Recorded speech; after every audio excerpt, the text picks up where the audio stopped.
We start our leaks showcase with this pretty waterfall located in the parking right outside the bin local. I recorded this beginning of December.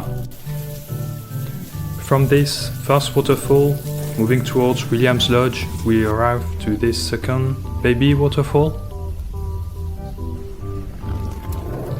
Very nice. Yesterday, the main waterfall was running quite dry, only dripping. The second baby waterfall was running as usual.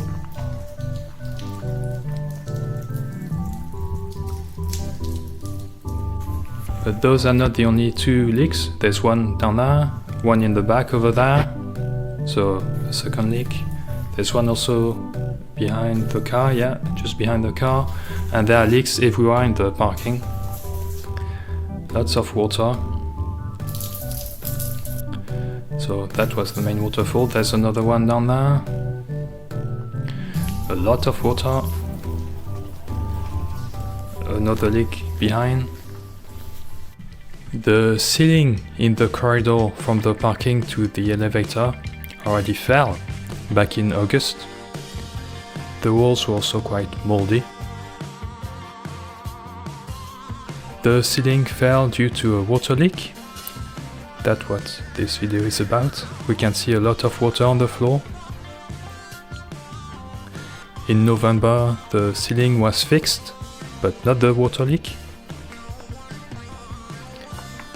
The mold was removed, but it already started reappearing. Last weekend, I noticed the leak was getting worse. It seems the water propagates above the ceiling now. There's some mold. Next time the ceiling falls, it's gonna be a real mess. Hopefully no one is under. It's wet, sometimes it falls on the floor.